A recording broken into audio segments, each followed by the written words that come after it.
Yahvé. Nous te célébrons, Prince et la paix. Tu règnes au milieu de nous depuis le début de cette veillée. Et nous reconnaissons que sans toi, nous ne pouvons rien faire. Merci parce que tu nous as réservé cette soirée afin de nous faire du bien. Merci de nous disposer. Merci de nous inspirer tout ce qui est nécessaire ce soir. Nous ne voudrons pas, Seigneur, prier selon notre volonté, mais nous voudrons prier sous l'inspiration du Saint-Esprit. C'est pourquoi, Père, ce soir, nous nous soumettons à ta volonté. Viens et dirige-nous. Donne-nous la direction, l'orientation qu'il faut ce soir. Que la chair soit complètement abaissée. Que toi, ce soit honoré et glorifié. Saint-Esprit de Dieu, toi qui amènes à l'existence ce qui n'existe pas, nous prions ce soir que des miracles, que des grâces, que des faveurs viennent à l'existence pour ton peuple dans le nom de Jésus. Saint-Esprit, merci pour la vie Zoé que tu nous communiques ce soir. Laisse que ton nom se soit glorifié, proclamé au milieu de nous. Nous te bénissons, Père. Et c'est dans le nom merveilleux, précieux de Jésus que nous avons ainsi prié. Nous disons Amen. Nous pouvons nous asseoir, soyez bénis abondamment. Gloire à Jésus. Nous aurons un moment de prière tout à l'heure. Mais nous voudrons prier en nous basant sur la parole du Seigneur. Nous voudrons prier en nous appuyant sur ce qui est écrit, afin que notre prière soit soutenue et qu'elle soit agréable à l'Éternel.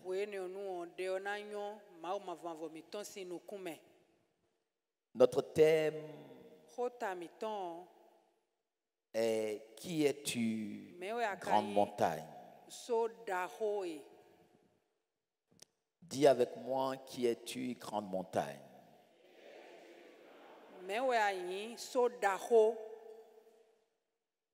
Qui es-tu, grande montagne est tiré du livre de Zacharie au chapitre 4. Nous lisons à partir du verset 6 au verset 10.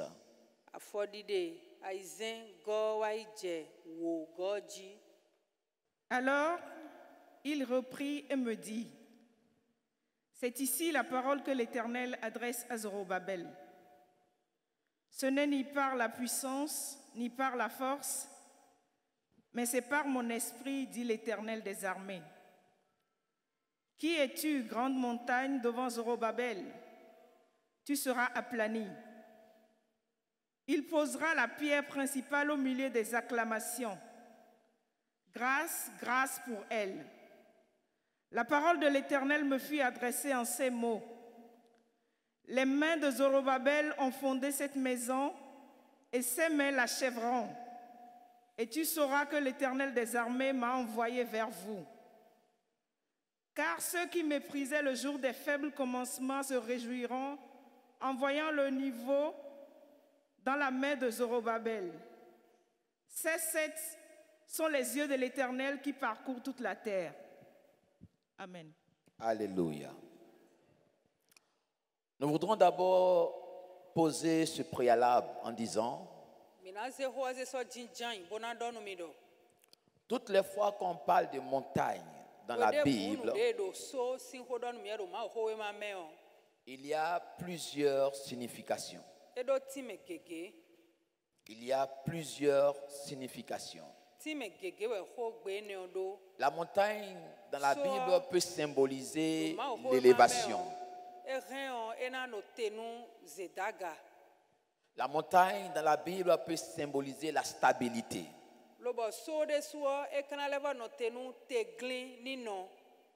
Elle peut symboliser aussi un lieu d'intimité avec Dieu.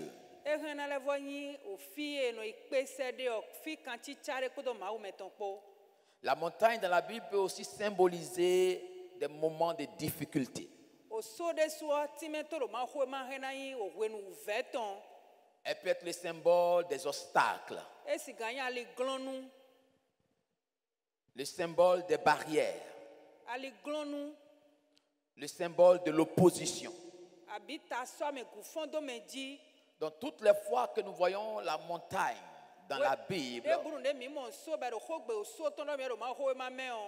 elle peut être différente dans le contexte dans lequel nous trouvons le mot montagne.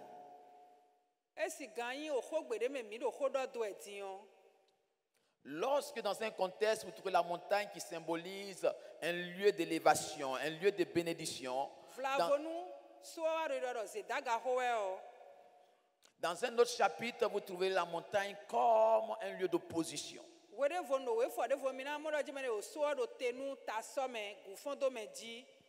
Mais pour ce qui nous concerne ce soir, nous voulons, selon le livre de Zacharie, chapitre 4, versets 6 à 10, considérer la montagne comme une opposition. Considérer la montagne comme un défi, comme une barrière devant Zorobabel. Alléluia. Et nous voulons comprendre cette montagne et pourquoi elle constitue une barrière devant Zorobabel.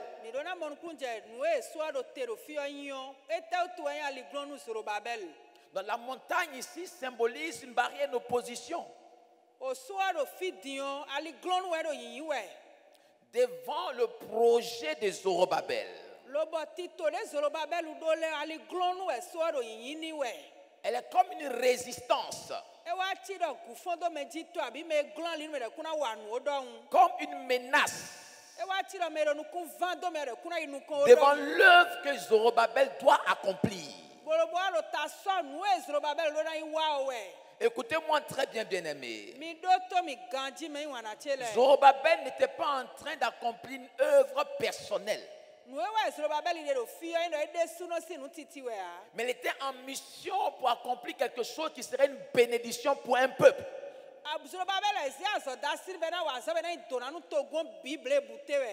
Et voici qu'il y a une opposition, il y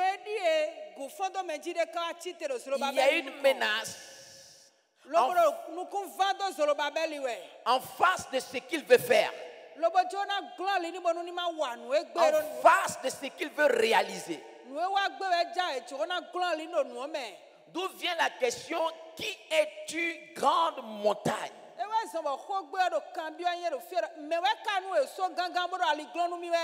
Devant Zorobabel.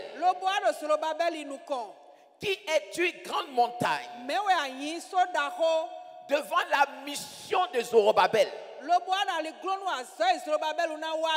Je vais établir ici déjà un principe. Il n'y aura jamais d'opposition si vous n'avez rien à faire. Je reprends encore ce principe. Il n'y aura jamais d'opposition, ni de barrière, ni d'obstacle si vous n'avez rien à faire.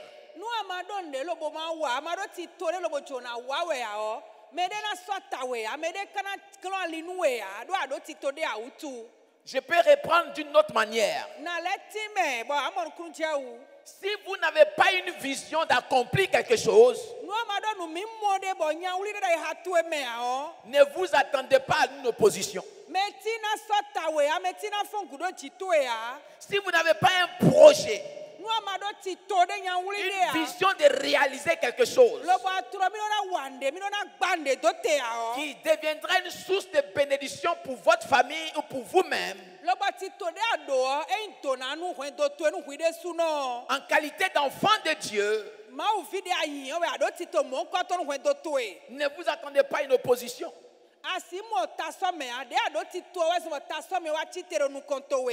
La Bible déclare: qui es-tu, grande montagne, devant Zorobabel? Zorobabel est venu avec une vision de faire quelque chose. Et c'est parce qu'il a décidé de réaliser la chose que la grande montagne s'est tenue devant lui. Nous allons comprendre cela tout à l'heure. Mais ce qui m'intéresse encore dans cette question, la Bible déclare: qui es-tu, grande montagne? Toutes les montagnes n'ont pas la même hauteur. Toutes les montagnes n'ont pas la même forme. Toutes les montagnes n'ont pas le même degré de puissance et de force. Donc la Bible ne dit pas: qui est une montagne devant Zorobabel. Mais la Bible est en train de spécifier et de nous révéler que la montagne en face de Zorobabel n'est pas n'importe quelle montagne, mais c'est une grande montagne. Et je me dis à quelqu'un ce soir, la hauteur de la bénédiction que Dieu te réserve sera comparable à la hauteur de la montagne que tu feras face. Plus la grâce, la bénédiction que Dieu te réserve est grande, plus l'opposition sera grande. Alléluia. Ce que Zorobabel venait faire, il venait redonner espoir à toute une nation et non pas un individu. C'est pourquoi la Bible nous révèle que la montagne n'était pas une petite montagne. C'était une grande opposition. Et pour quelqu'un qui marche dans la foi, lorsque tu es sur le chemin de la réalisation du but de Dieu pour ta vie,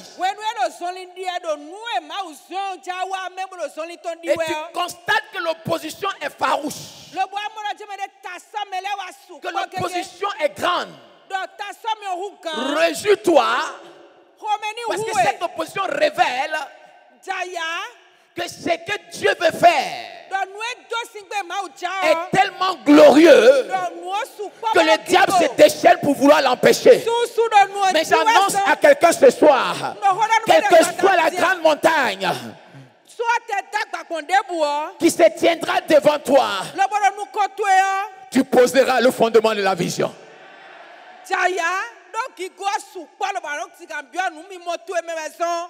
Quelle que soit la grande montagne qui se tiendra devant le chemin de l'accomplissement de ton rêve, parce que c'est de ça qu'il s'agit, de l'accomplissement du rêve que Dieu t'a donné.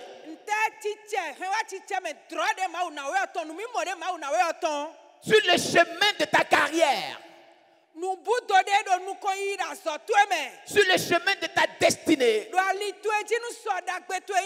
quelle que soit la montagne qui se lèvera, Dieu te donnera la victoire.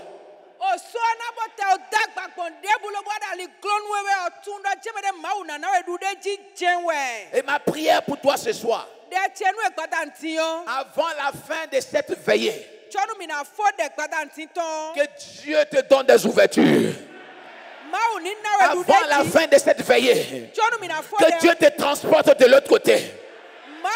Avant la fin de cette veillée, que les montagnes soient aplanies devant toi. Avant la fin de cette veillée, que les montagnes soient terrassées devant toi. Si tu le crois, dis Amen à très fort. Amen. Alléluia. Qui es-tu, grande montagne? Tu seras aplani. Alléluia. Amen. Qui es-tu, grande montagne? Tu seras aplani. La montagne sera aplanie. Je ne sais pas quel type de montagne fait face à ta destinée. Qu'elle soit visible ou invisible. Je crois en la parole de Dieu. La parole de Dieu dit que cette montagne sera aplanie. Quelle que soit sa durée, quelle que soit son origine, quelles que soient ses alliances, cette montagne qui s'élève devant toi sera aplanie dans le nom de Jésus. Je n'entends pas ton amen. Sera aplanie dans le nom de Jésus.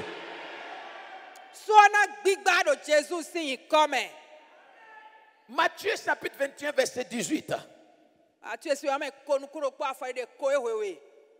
Matthieu 21 verset 18.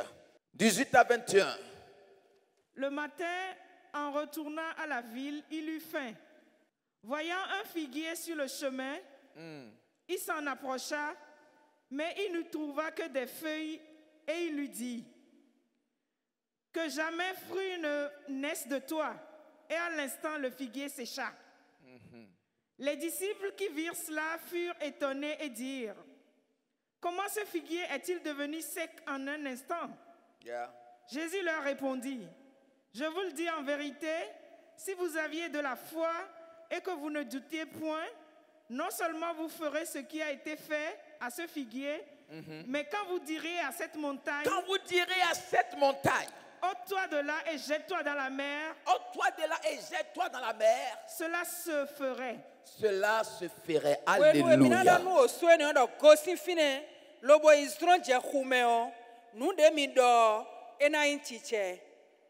Alléluia.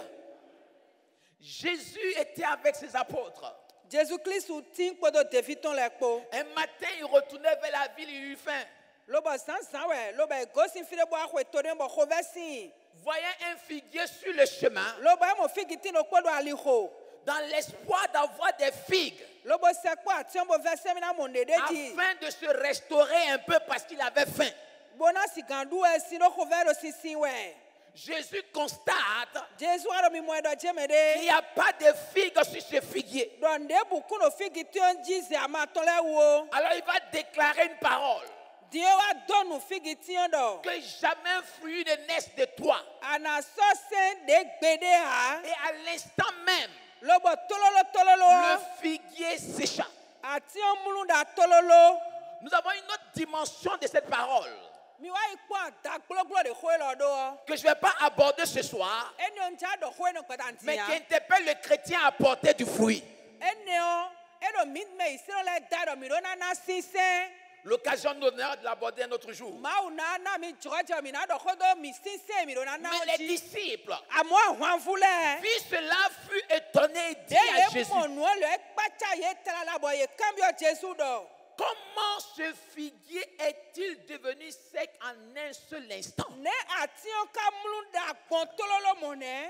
Dis avec moi comment. Dis le plus fort. Comment ce figuier est devenu sec en un seul instant?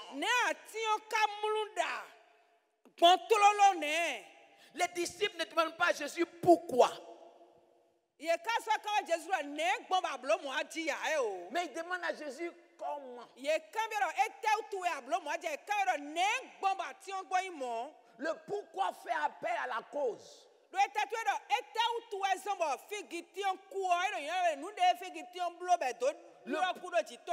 Le pourquoi fait appel à la raison.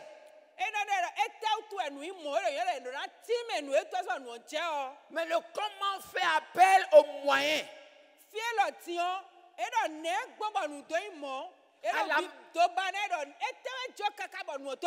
Le comment interroge la manière.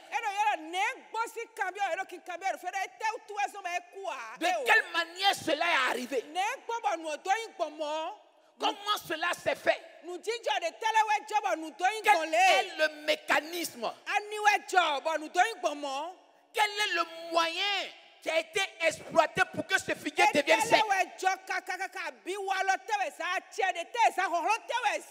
Vous n'avez pas dit quelle est la magie qui a été faite par Jésus pour que ce figuier devienne sec.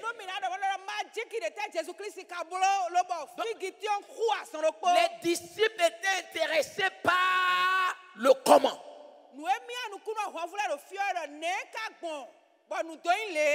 Et Jésus dit, si vous avez de la foi et vous ne doutez point, non seulement vous ferez ce que j'ai fait à ce figuier, mais quand vous diriez à cette montagne, ôte-toi de là et jette-toi dans la mer, cela se ferait. Jésus répond au comment.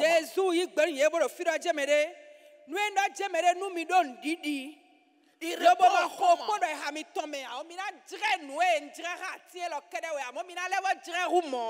Et il sort le mot foi.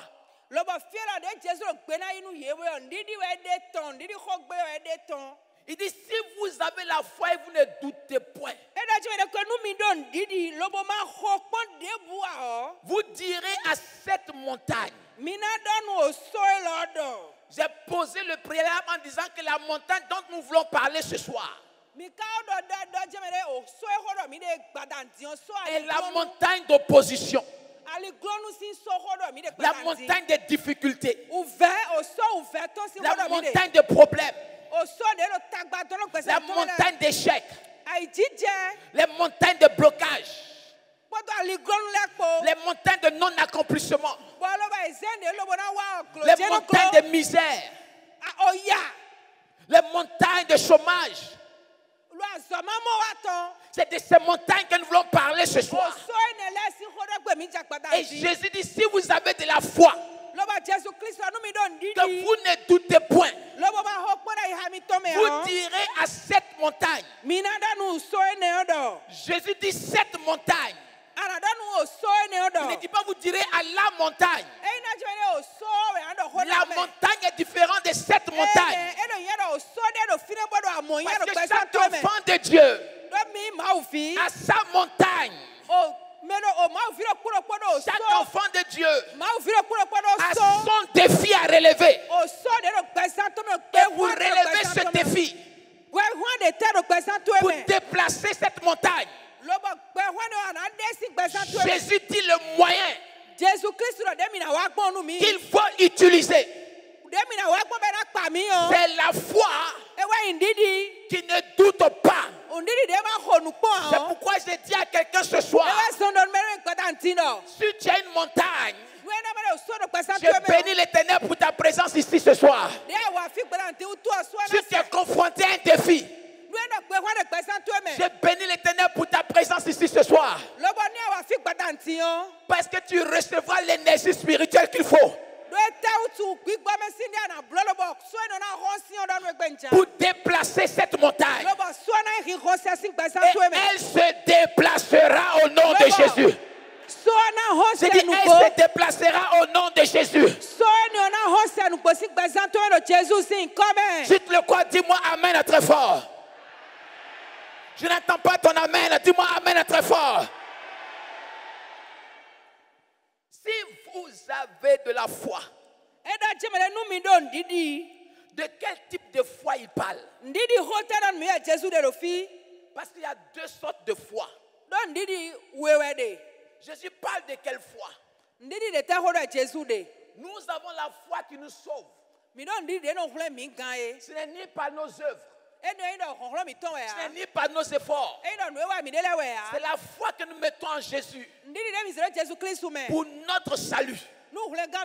Parce que lui, il a tout accompli pour nous sauver. Et le moyen par lequel nous sommes sauvés, c'est par la foi en Christ Jésus. Il ne parle pas de cette foi qui nous sauve. Il ne parle pas de cette foi qui nous accorde le salut. Mais il parle de cette foi qui a besoin de se développer pour relever les défis de la vie. Matthieu 17, verset 20. Matthieu 17, verset 20.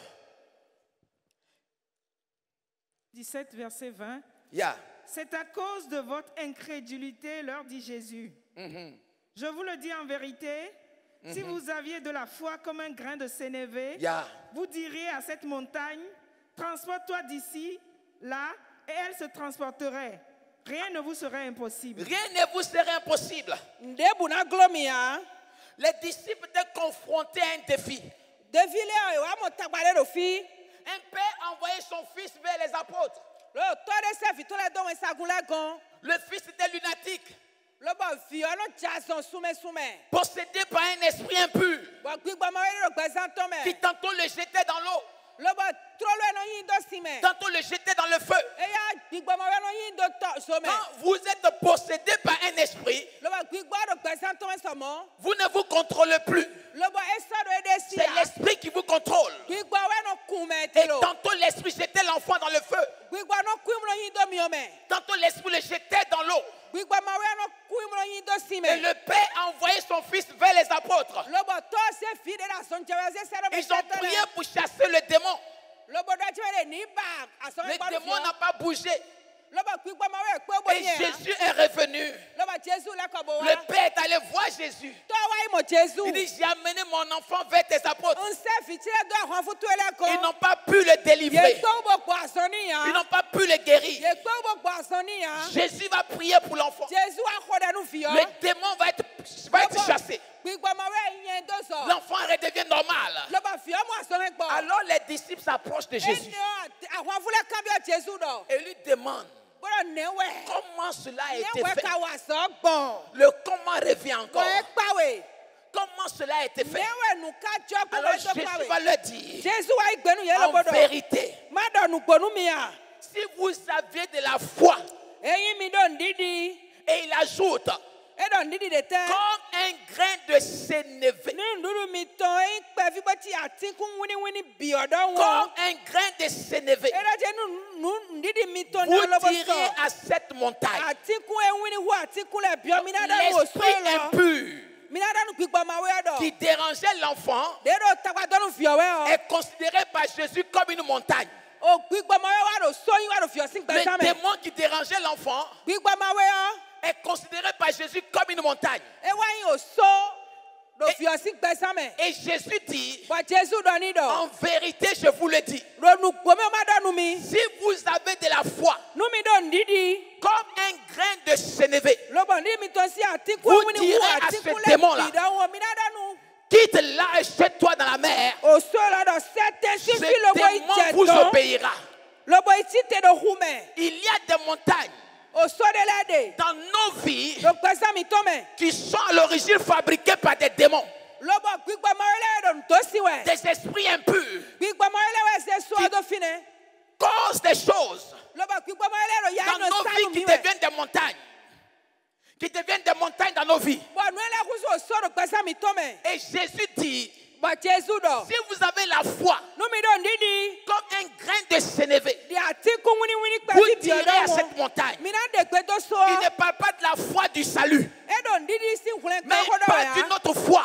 Et l'apôtre Paul nous dit, dans le livre de Romains chapitre 10, il dit la foi dont Jésus parle ici vient de la parole de Christ.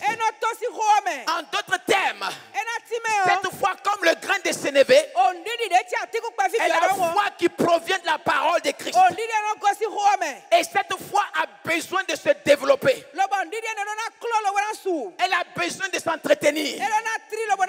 Elle a besoin d'être cultivée. Elle a besoin d'être arrosée par la méditation de arrosé par des exercices spirituels, arrosé par l'intimité avec Dieu. Au fur et à mesure que vous arrosez cette foi, elle est comme un grain de sénévé au départ. Mais elle commence à se développer. Elle commence à grandir. Et lorsqu'elle grandit, elle atteint une certaine maturité. Lorsqu'elle atteint le stade de la maturité, aucune montagne, même si elle vient de la sorcellerie, même si elle vient des démons, elle ne peut vous résister. Et vous ordonnerez à cette montagne, toi de là, et jette-toi dans la mer. Et vous verrez cela se réaliser dans votre vie. J'ai dit à quelqu'un ce soir, tu sortiras d'ici avec une foi qui va renverser les montagnes qui s'élèvent devant de toi. Tu te le crois, dis-moi, alléluia.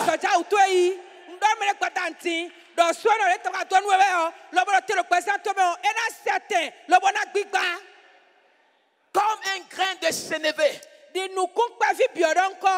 malheureusement, il y a des enfants de Dieu dont la foi est restée demeure grain de sénévé.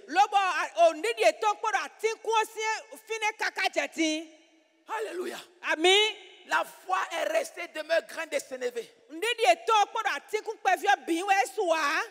Alléluia. Amen. Avec le grain de sénévé, comme la foi, vous ne pouvez pas vous adresser à une montagne. C'est pas possible. Les disciples se sont approchés de Jésus. Et on dit, pourquoi nous n'avons pas pu chasser ce démon? Il dit, c'est parce que votre foi est comme un grain de sénévé. Alléluia. Tu as besoin de métamorphoser ta foi. Alléluia. Amen. Tu as besoin d'élever ta foi. Lorsque les défis de ta vie sont comme une montagne, rentre dans le laboratoire de Dieu. Commence à nourrir ta foi. Commence à enrichir ta foi. Commence à donner de la vitamine à ta foi. Commence à donner de l'énergie à ta foi. En étant en connexion avec la parole de Dieu. En étant en intimité avec Dieu. Arrose ta foi par la méditation de la parole. Et la parole fera grandir ta foi. C'est alors que tu diras à cette montagne, avant j'étais enfant, je parlais comme un enfant, je raisonnais comme un enfant. Mais maintenant que j'ai grandi dans la foi, je ne parle plus comme un enfant. Qui es-tu, grande montagne? Qui es-tu, opposition? Qui es-tu, sorcier? Qui es-tu, démon? Qui es-tu, non-accomplissement? Qui es-tu, blocage? Aujourd'hui même, tu seras transporté de là. Alléluia. Amen. C'est cette foi-là dont Jésus parle. Une foi qui grandit, qui atteint la maturité, peut s'adresser à cette montagne. Et ma prière pour toi ce soir, que ta foi croisse au travers de cette parole et que tu te tiennes avec autorité et tu t'adresses à cette montagne qui se positionne devant toi, devant ta carrière, devant tes projets, devant ta famille. Cette montagne qui se tient et qui résiste depuis des années. Ce soir, ce sont tes mimus. Ce soir, ce sont tes mimus. Tu parleras à cette montagne et elle se déplacera. Tu te le crois, dis-moi alléluia. Dis-moi plus fort alléluia. Alléluia. Vous ne pouvez pas vous adresser à une montagne si vous manquez de la foi. Si votre foi ne se métamorphose pas, si votre foi ne se transforme pas, une foi qui atteint une maturité, Zorobabel était en face d'une montagne. Zorobabel wo gbe wan da khole nu koton. Et Jésus a considéré le démon dans la vie de cet enfant comme une montagne. Lo wo gbe wan no Jésus Christ yo do so. Écoute-moi très bien, bien-aimé. Do to bi gaji me wan ache. La montagne ne sera jamais à la hauteur de ta taille. O so ena chi de we asok adi gaso we a. Elle sera toujours au-dessus de toi. O so na di bla dagba hu gawe je Tout we. ce qui est à la hauteur de ta taille Nu e so gbe kha tre ou to. en dessous de ta taille, Nu e ne de do tu nu peux e. traiter facilement la chose. Mais Mais lorsqu'elle te dépasse, ça devient une montagne. Lorsqu'un problème te dépasse, lorsqu'une situation te dépasse, tu es dans l'incompréhension de la chose. Tu ne comprends pas ce qui se passe. Tu ne comprends pas ce qui arrive. Et la chose persiste. Et la chose insiste. Et la chose est là. Ça te dépasse. Ça dépasse tes moyens financiers. Ça dépasse tes relations. Ça dépasse ta position. Ça dépasse ton intelligence. Ça dépasse ta connaissance. Ça dépasse tes efforts. Elle devient une montagne. Et pour traiter avec cette montagne, tu as besoin d'élever ta foi. Ta foi doit aller au-delà, au-dessus de cette montagne. C'est alors que tu te tiendras dans la dimension de cette foi. Et tu parleras avec autorité, avec colère. Et tu ordonneras à cette montagne. Ne blague pas avec la situation. Lorsqu'elle te dépasse, ne blague pas avec la situation. Lorsqu'elle n'est plus sous ton contrôle, c'est une montagne de destruction. Elle est venue pour te déstabiliser. Elle est venue pour te branler. Elle est venue pour te donner de la honte. C'est pourquoi tu dois comprendre ce soir. À chaque montagne, un niveau de foi.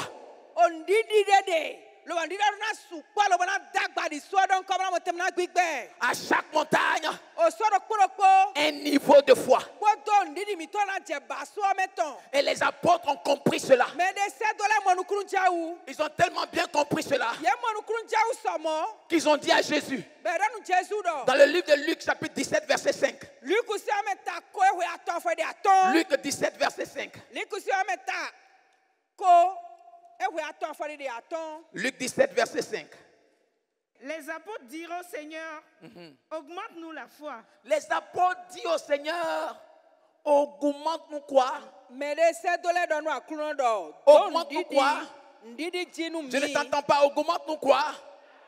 Encore plus fort. Encore plus fort.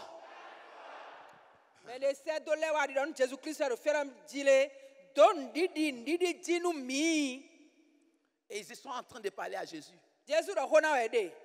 Augmente-nous la foi. Donc la foi s'augmente.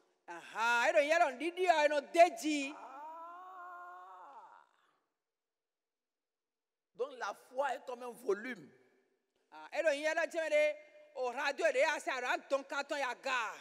Qu'on peut augmenter, qu'on peut aussi diminuer. À quel niveau de volume est ta foi? Les disciples ont compris la leçon. Ils ont dit à Jésus, dans ce cas-là, augmente-nous la foi. On ne veut pas encore échouer comme on a échoué la dernière fois. Augmente-nous la foi. En dehors de la foi qui nous sauve, en dehors de la foi qui nous accorde le salut, cette foi-là qui vient de la parole, si tu ne fais pas attention, elle sera silencieuse. C'est comme souvent. On va même sortir d'ici tout à l'heure. Il y a certains qui vont oublier de remettre leur portable en marche. Et ça va laisser ce mode silencieux. Et toute la journée de demain avant midi, ils vont réaliser qu'ils n'ont pas mis le volume. Et ils vont constater qu'il y a 50 appels en absence.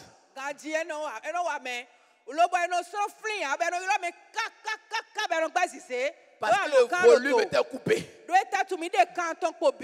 Donc quand le volume est coupé, il y a de bonnes choses qui peuvent arriver. Mais comme le volume est coupé, tu ne reçois pas la chose. Donc, il y a des gens dans leur marche chrétienne. Ils ne font pas attention à l'entretien de leur foi. Et ils arrivent au stade où la foi a perdu son volume. Où la foi est devenue complètement basse. Elle n'est plus efficace. Elle s'est résumée simplement à la foi du salut. Et ils vivent avec. Et quand des situations arrivent, ils veulent utiliser la foi du salut pour relever ces défis-là. Oh, Jésus dit non. Pour cette montagne, tu as besoin d'une foi qui se développe. Une foi qui est à la hauteur de se tenir dans l'autorité de la parole et de déclarer la parole, de décréter la parole. Les disciples ont tellement compris qu'ils ont dit à Jésus, augmente-nous la foi. Et je prie pour toi ce soir, pendant que tu reçois cette parole, que ta foi augmente. Pendant que tu reçois cette parole, que ta foi change de position, que ta foi change de position, que ta foi augmente, que ta foi s'élève. Si tu le reçois, dis je le reçois.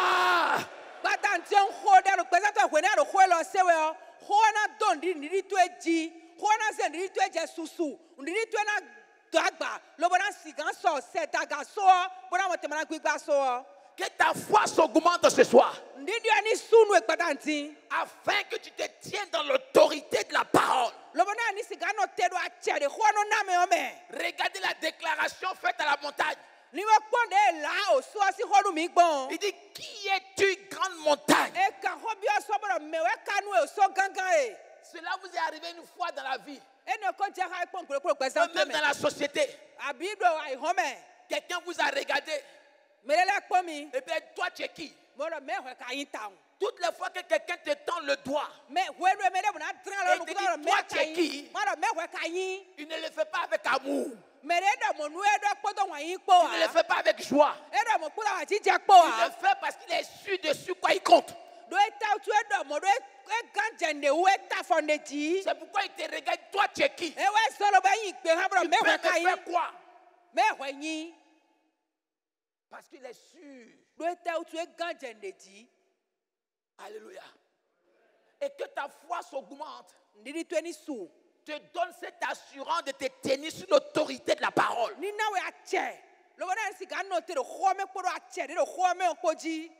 donne de te tenir dans l'autorité de la parole.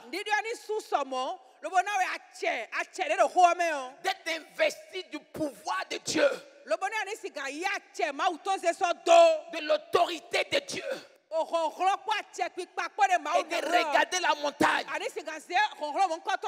dit, qui est-tu, grande montagne? C'est de la même manière que David s'est tenu dans l'autorité de la parole. David s'est tenu dans l'autorité de la parole. Et il a dit, qui es-tu, Goliath? Ce soir, avant que tu ne sortes d'ici, ce qui te faisait peur, ce qui te menaçait, ce qui te conduisait à reculer, tu te tiendras dans l'autorité de la foi. Et ce qui te faisait peur va reculer devant toi ce soir. Ce qui te menaçait va fuir devant toi ce soir. Alléluia. Amen. Qui es-tu, grande montagne?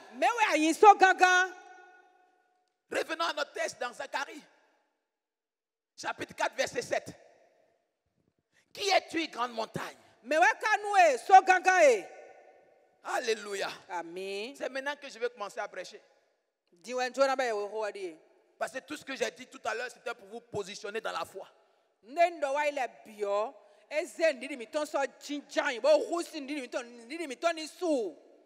Pour que vous sachiez comment prier tout à l'heure.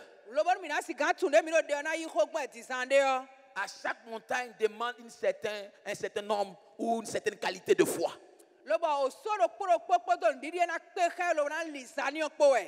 Zacharie chapitre 4 verset 7. Qui es-tu, grande montagne devant Zorobabel? Qui es-tu, grande montagne devant Zorobabel?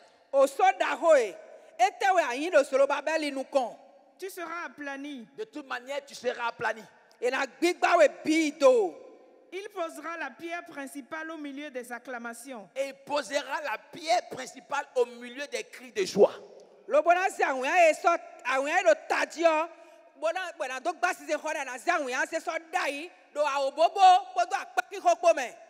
Qui es-tu, merci ma fille, qui es-tu, grande montagne devant Zorobabel?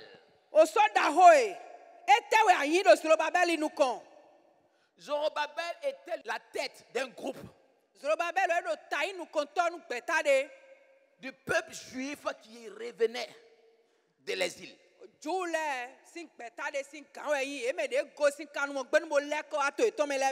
revenait de la captivité. Et dès leur arrivée à Jérusalem, Zorobabel fait un constat. Le merveilleux temple de Dieu, le glorieux temple de Dieu, ce temple qui faisait la fierté des Juifs, ce temple qui faisait la gloire du peuple d'Israël. Ce temple était complètement détruit. Ce temple était complètement en ruine. Et Zorobabel, qui était la tête de ce groupe de personnes, était attristé dans son cœur de voir que le temple est dans des ruines. Et alors Zorobabel va entreprendre les travaux de reconstruction de ce temple. Alléluia. Amen. Il va entreprendre les travaux de reconstruction. Il va décider de faire quelque chose. Donc il avait un objectif très clair. Reconstruire le temple. Redonner de la gloire en Israël. Relever ce temple. Afin que les Juifs soient heureux de découvrir ce temple glorieux. Restaurer l'adoration en reconstruisant ce temple. Permettre aux sacrificateurs, aux Lévites de revenir dans le temple. Permettre à Jérusalem de redevenir le centre de l'adoration.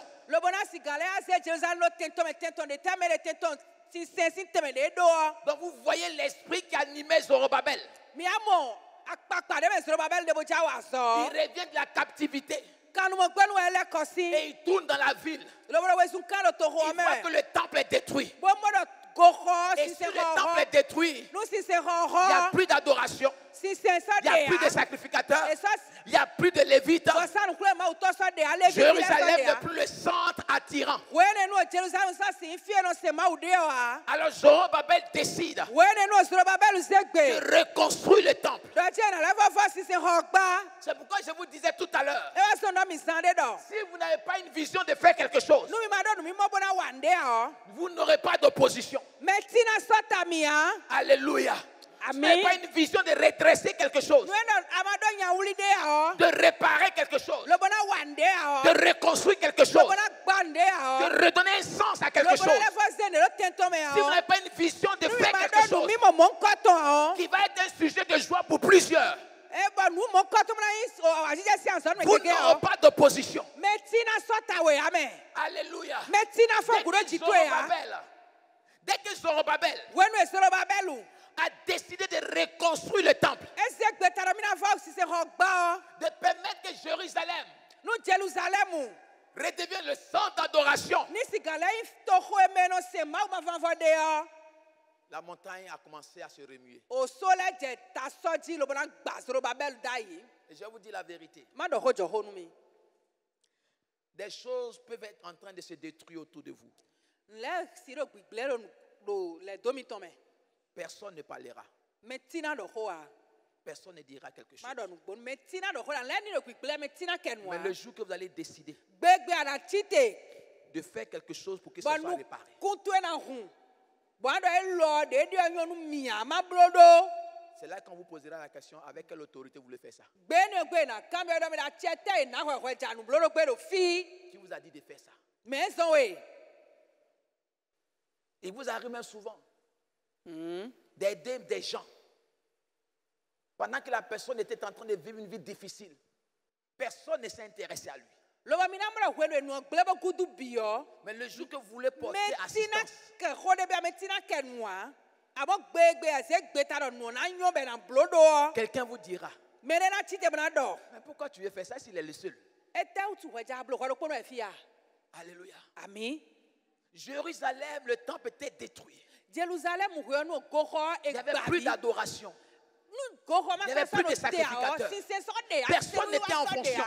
Me ti sɔ na sɔ bia afɔsan kple ma utɔ le Et ye bu sɔ na touché sɔ dans bia. son esprit, Gbeyi ɖo tɔ le ye bu sɔ na sɔ Zorobabel bia. décide de reconstruire le temple. Lobo eve nu Zorobabel be ɖo si se xɔ mi to si no mo ma bo blo ɖo. Quand il a pris l'initiative We ne se gbeta ti yo. de faire quelque chose Domini blon de bon woni. pour redonner espoir au peuple, Lobo woni nu dagbe. c'est là que la montagne a commencé à se réveiller. Fine we ta so me le no fonde.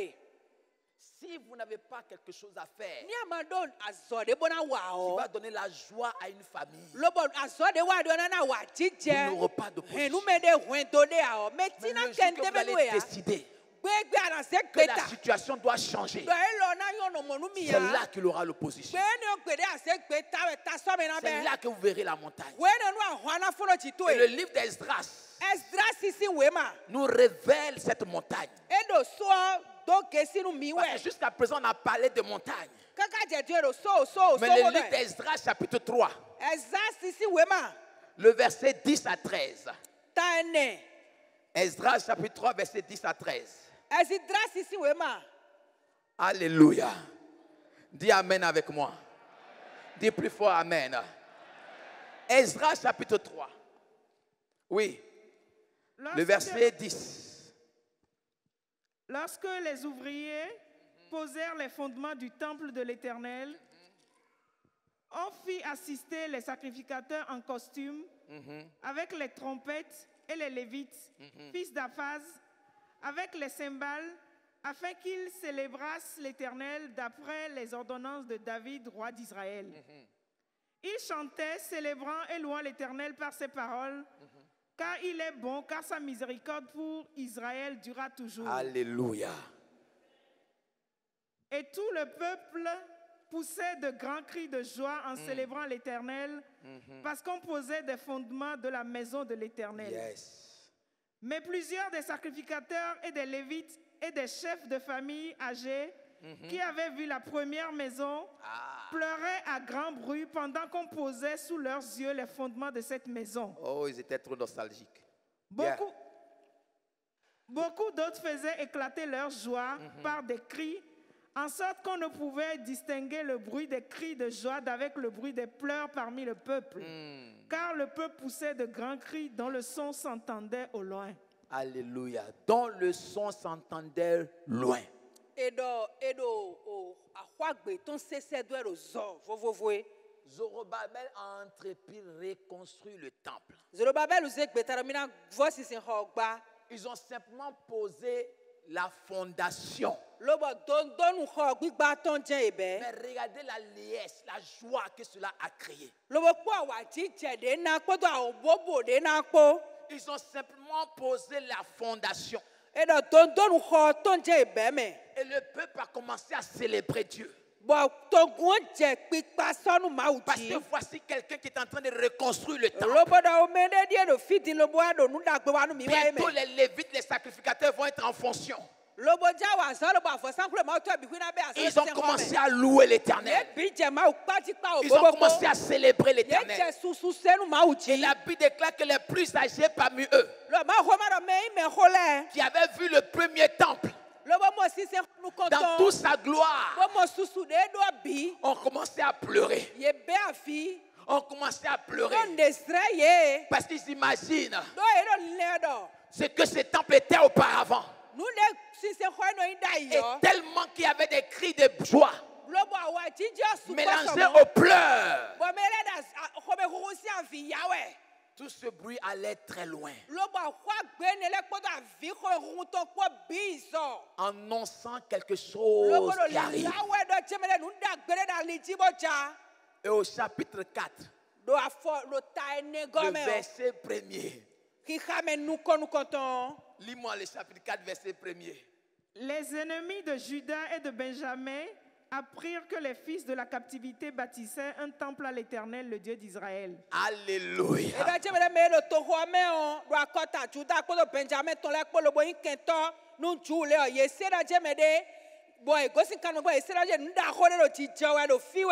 Les ennemis de Juda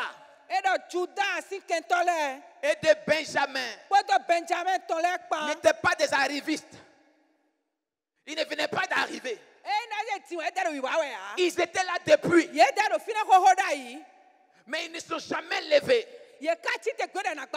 Parce que le temple était en ruine. Mais dès qu'on a posé la fondation et que le peuple a commencé à se réjouir, le chapitre 4 introduit que les ennemis de Juda appris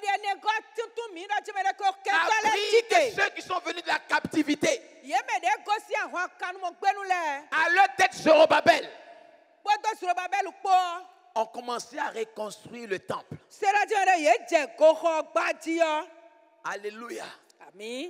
C'est lorsque tu te lèveras pour redresser la chose que les ennemis se positionneront comme des montagnes devant toi. Et regardez la stratégie que ces montagnes vont utiliser. Le verset 2 au verset 3. Ils vinrent auprès de Zorobabel et des chefs de famille et leur dirent: nous bâtirons avec vous. Car comme vous, nous invoquons votre Dieu et nous lui offrons des sacrifices depuis le temps d'Esar-Hadon, roi d'Assyrie, qui nous a fait monter ici. Mais Zorobabel, Josué et les autres chefs des familles d'Israël leur répondirent: ce n'est pas avec vous et à nous de bâtir la maison de notre Dieu. Nous la bâtirons nous seuls à l'Éternel, le Dieu d'Israël, comme nous l'avons ordonné le roi Cyrus, roi de Perse. Alors les gens du pays découragèrent le peuple de Juda. Ils l'intimidèrent pour l'empêcher de bâtir. Verset 5. Et ils gagnèrent à prix d'argent des conseillers pour faire échouer son entreprise. Il en fit ainsi pendant toute la vie de Cyrus, roi de Perse, et jusqu'au règne de Darius, roi de Perse. Alléluia. Les ennemis de Juda vont commencer à utiliser la ruse, la malice. Ils viennent voir Zorobabel, celui qui a eu la vision de reconstruire le temple et qui a posé la fondation. Et la joie a commencé à regagner le peuple. Ils sont venus voir Zorobabel pour lui dire: nous allons bâtir avec toi. Nous allons construire avec toi. Alléluia. Amen. Les ennemis de Juda veulent devenir amis.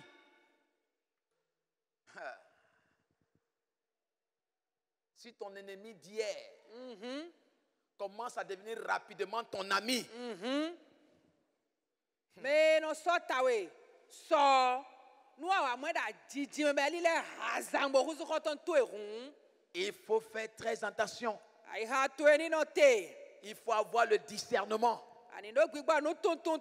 pour comprendre dans quel état d'esprit il est revenu pour Pour devenir ton ami. Ils ont dit à Zorobabel, nous voulons construire. Vous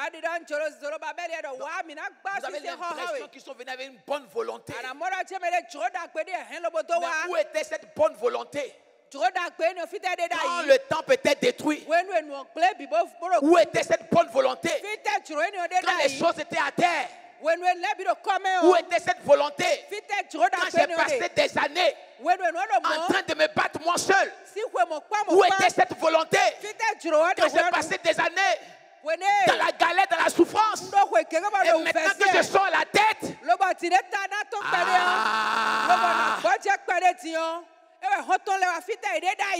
Zorobabel a dit non. Ce n'est pas à vous de faire ça. Ce n'est pas à vous de faire ça. Zorobabel a dit non. Et la Bible déclare que Zorobabel a opposé un refus. Il a dit non, je ne m'associe pas avec vous. Non, je ne m'allie pas avec vous. Non, je ne collabore pas avec vous. Et la Bible déclare qu'ils ont laissé Zorobabel.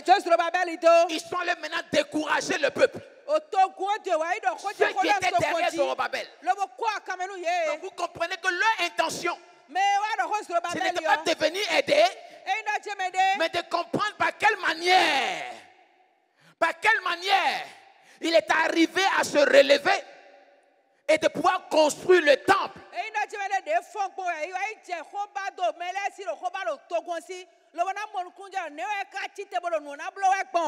Pour pouvoir encore mieux l'atteindre. Zorobabel a dit non. Je ne m'associe pas.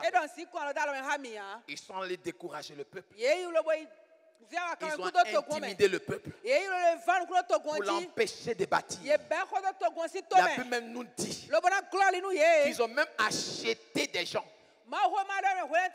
à prix d'argent pour faire échouer la mission de Zorobabel. Lorsque quelqu'un ne t'aime pas, même si tu joues la harpe pour lui, s'il veut te tuer, il va toujours chercher à te tuer. Saül n'a jamais aimé David. Dès que David a joué la harpe pour le sortir des problèmes, mais il a toujours cherché à éliminer David. Mais gloire soit rendue à Dieu. Dieu a donné à David Jonathan, fils de Saül, mais qui aimait David. Je prie que le Seigneur Dieu, au milieu de tes ennemis, qui sortent des gens qui vont t'aimer et qui vont te dire tout ce qu'ils sont en train de comploter contre toi. Ah, tu n'as pas dit Amen.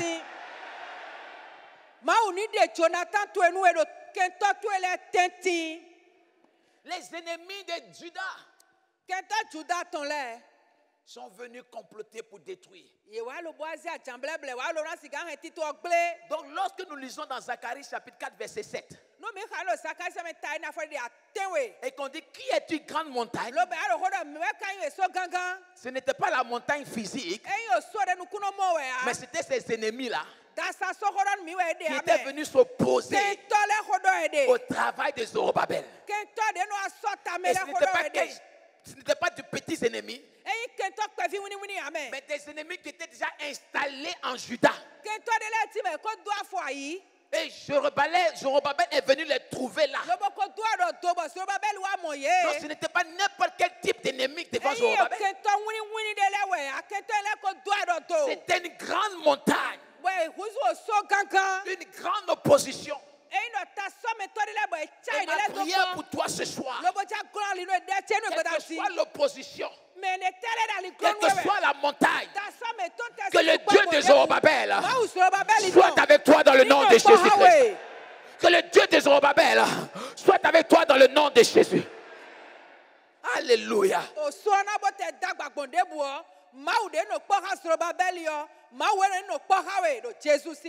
Alléluia. Amen. Esdras chapitre 5. Nous sommes en train de terminer. Esdras chapitre 5, Ezra sisi yɔ mɛ ta atɔn. le verset 2 à 3. Afɔdi de wedzi atɔn. Alors Zorobabel, fils de Shittiel, Yeah. et Josué, fils de Josadat, se levèrent Se levèrent et commencèrent à bâtir la maison de et Dieu commençaient à bâtir la maison de Dieu. à Jérusalem. Et avec eux étaient les prophètes de Dieu qui les assistaient. Verset 3. Dans ce même temps, Tatnaï, gouverneur de ce côté du fleuve, Sotar, Bosnaï et leurs collègues vinrent auprès d'eux et leur parlèrent ainsi. Et leur parlait ainsi. Qui vous a donné Qui vous a donné l'autorisation de Mais bâtir ouais, cette Kana maison de bâtir cette maison Numinisi gangba hwɛ. et de relever ses murs? et de relever ces murs? Wona fɔ Alléluia. tolɛ mɛ. Les ennemis de Juda ont essayé, n'ont pas pu. Eɖɔ mi ɖɔ kɛntɛ Juda tɔ lɛ ete kpɔn bɛ kpa ye ya. Le gouverneur est rentré dans le jeu. Lɔbɔ tiɲɛ mi na mɔna mɛ to kpɔn gan Il de vient subi voir yɔ mɛ. Zorobabel. To kpɔn gan bi yɔ mɛ bɔ Il aɖɔ dit, nsirɔ qui mɛ vous dɔ. a donné l'autorisation Mɛ kana gbɛ mi dɔ. de bâtir cette maison, de relever ces murs? Mini fɔ maa ma fɔ si kuyɔ gba lobɔ fɔ tolɛ fɔ Ça mɛ. rentre dans une question de droit. Ça rentre dans une question de droit. Mi mɔra ebura cɛsi xɔ o se Où ni sont xɔ les bi yɔ mɛ. papiers? Mi mɔ ti dɔ edɔ Où yi est xɔ nukɔ. l'autorisation? Edɔ yi xɔ C'est nukɔ moi, dɔ. je suis gouverneur ici. Yɛwɛ yi yɛ to kpɔn gan do fi. Tu es gouverneur de la ville. To kpɔn gan to xɔ Mais to tu wɛ n'es yi. pas gouverneur de la maison de Dieu. Eyi to kpɔn gan maa o si xɔ gbɛ Et tɔn il amɛ. demande à Zorobabel, où est l'autorisation? Ewa ɖe nusrɔ̃ bɛ lɔ mɛ wɛ na gbɛ mi. Et tu décides de relever cette maison. Wɛ ma de tɛ eblo da sinu mi bɔrɔ Tu mi ni décides fɔ de koe relever ba. ce temple. Mɛ wɛ na mi tɛ atira mi ni fɔ Je vais koe vous ba. dire ce que soit bien-aimé. Na dɔn ne koe ti mɛ yi wa na tse. Lorsque vous voulez relever un défi, Wɛ nu atsa yi gbɛ hɔn de. relever une situation, Lɔbɔ na hɛn de blo ce n'est do. pas tout le monde qui est heureux de cela. Lɔbɔ nu mɛ bi hui do asi Ce dza n'est pas mɛ tout o. le monde qui apprécie cela. Lɔbɔ mɛ bi xɔ akpa aklo Il y a des lɔ. gens qui ne veulent jamais vous voir debout. Mɛ de lɛ do fi ne bɛ babana mɔ do te gbe de Il y ya. a des gens qui ne veulent jamais vous voir en joie. Mɛ de dza mɔ da wa ti dza mɛ gbe de ya. Ils ne veulent jamais vous voir être heureux. Mɛ de dza mɔ na wa ti dza mɛ Et gbe de ya. lorsque vous commencez quelque chose, Lɔbɔ ko ne abɛ ne yɔ. il y a toujours ces montagnes, So ne lɛ no ati ces te. oppositions Ta sɔ mɛ lɛ pour vous no. ramener en arrière. Lɔbɔ na sisi wɛ do kudo. Où est l'autorisation Mɛ na wɛ gbɛrɛ ani qui blo vous a donné le droit Mɛ na wɛ atsɛ da de ni blo. relever cette Mɛ muraille, na dɔ hɔ ni gba de to relever lɛ. ce temple? Mɛ na hɔ ni mɛ to lɛ. Mɛ na wɛ atsɛ. Mɛ se o ma da si no dɔ hɔ ni blo nu kpɔmɔ. Kɛntɔ lɛ na kan bi yɔ we. Tu avais reçu la vision de Dieu. Zorobabel lɔ nu mímɔ yi si ma o si. N'a pas écouté le gouverneur. Eɖo to gbe yi dɔ eyi ɖo to kpɔn gã mɛ. Il a continué dans sa mission. Edzi azɔtɔn wa dzi bolo nukɔ yi ɖe Il azɔ a mɛ. continué dans son travail. Eyi nukɔ ɖo azɔtɔn Et mɛ. au chapitre 6, verset 15. Afɔɖiɖi ayizɛn gɔ. Chapitre 6, verset Ta 15. ayizɛn afɔɖiɖi afɔtɔn gɔ. La maison fut achevée le 3e jour du mois La d'Adar. maison fut achevée le 3e jour du Azan. mois d'Adar. Azã atɔngɔ gbegbenue ada xɔsɔ ɖo azinkpodzi yɔ. Ewɔ gba xɔ fo. Dans la 6e année du règne du roi Darius. Alléluia. Ɖo ƒe ayizɛn Dis Amen très fort. Wenue dada dalu. Dis Amen très fort. Dis Amen très fort. Garde à l'esprit ce texte. Et allons dans Zacharie chapitre 4, verset 8. Ale kɔ Isakali. Garde à l'esprit ce texte d'Esdras, où la maison fut achevée le 3e jour du mois d'Adar. Zacharie chapitre 4. Azã do tame. Azã Oui. tɔngɔ gbɛɛ ɖo mi. La parole de l'Éternel me fut adressée en ces mots. Yeah. Les mains de Zorobabel ont fondé cette maison Les mains de Zorobabel ont fondé cette maison et ces mains l'achèveront. et ses mains l'achèveront. Et tu sauras que l'Éternel des armées m'a envoyé vers vous. Et il saura que l'Éternel des armées m'a envoyé vers vous. Alléluia. Les mains de Zorobabel ont commencé cette maison. Zoroba. Ce que tu commenceras en cette fête du mois d'octobre pour entrer en novembre, tu l'achèveras dans le nom de Jésus. Amen, tu n'as pas dit Amen. J'ai dit ce que tu commenceras en cette fête du mois d'octobre pour entrer en novembre, pour aller vers la fin de l'année, tu l'achèveras dans le nom de Jésus. Tu l'achèveras dans le nom de Jésus. Tes mains commenceront cette maison. Ta main commencera cette fondation. Ta main achèvera cette maison. Ah, ton amen est suffisant.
aplanis.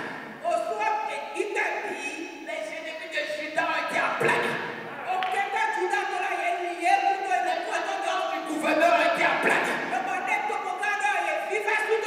Les rues de ses ennemis ont été aplanies.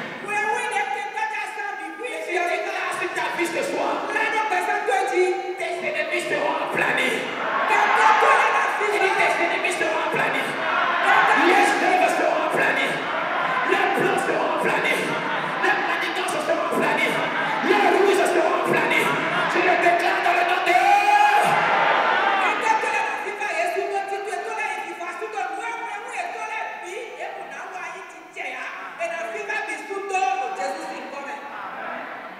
Alléluia. Zorobabel a achevé son travail. Qui es-tu, grande montagne? Lève la main droite, dis avec moi. Qui es-tu, grande montagne? Devant l'enfant de Dieu que je suis. Devant l'enfant de Dieu que je suis. Qui es-tu, grande montagne? Qui es-tu, maladie? Qui es-tu, sorcellerie? Qui es-tu, pauvreté? Qui es-tu, menace? Qui es-tu, conjoncture? Qui es-tu, non-accomplissement? Qui es-tu, grande montagne? Devant l'enfant de Dieu que je suis. Tu seras aplani. Tu seras aplani. Tu seras aplani. Tu seras aplani. Tu seras aplani.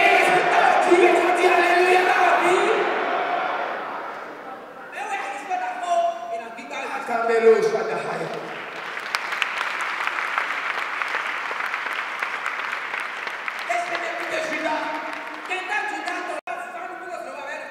L'intimidation. Créer la peur. Empêcher ce que Dieu t'a dit de faire. Mais ce soir, ta foi sera tellement forte que l'intimidation ne va plus t'effrayer.